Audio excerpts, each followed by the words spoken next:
कहीं चबका दिया तो करोड़ों के संपत्ति गायब। एक काम चबकावे के आ यही हाथ में हई उंगली हो कि सूखल झागरा के उखाड़ दी। अगर सामान तो बा झागरा कहीं बदले तो से कौन हो गए फिर लगले बाबा उखाड़वा दी।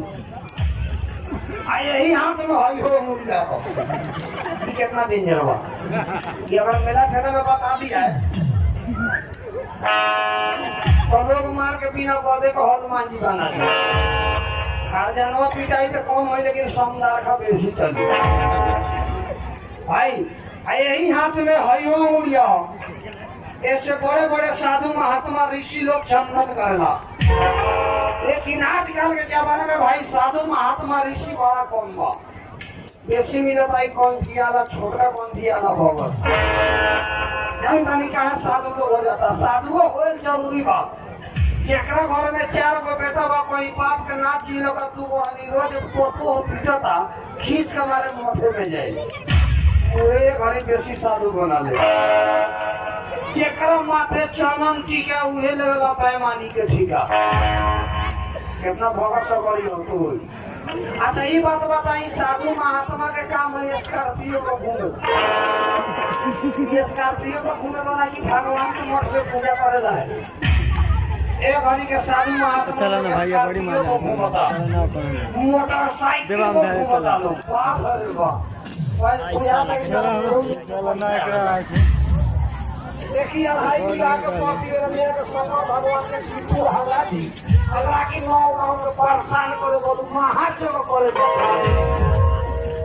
चारों घर से मांग चांग के 18 लाख गोटा के 3 लाख के जॉब करी अब बाकी रुपये अपना उहे जो पीट के बने रही वही पेट वाला पेटा ये बोलू ये कमो के हम तो का चीज ही लो भाइयों सुखल कंठी बांध के करे दलाली काम सोचते रहे बैकुंठ जाके तो पूर्वक वारण भगवान सबके भगवान देखो तरन कहावत बा सिद्धि से मन सिद्ध होके कि गरई से होके ज्ञान आ जो नर पच गईटा खाए ससरत मसरत बैकुंठ में जाए।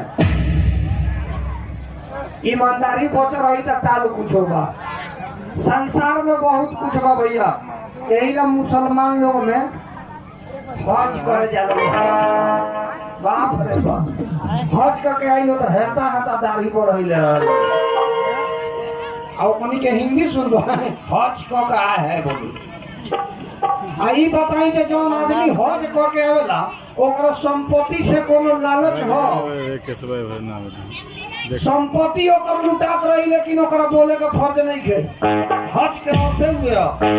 लेकिन ये घड़ी के हजी लोग हज करके आवता सजन बन क्या करता खेत में बकरी तो कहते ए कौन सारवा का हे रे ओकर हजी खाता।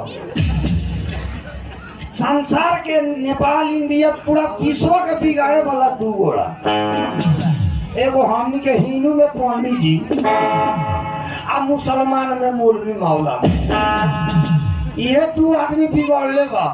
एक घड़ी के पंडित जी के काम पंडित जी पाव लगाता है तो भाई एक नीचे बाड़ो आ एक नीचे बाड़ो बाबू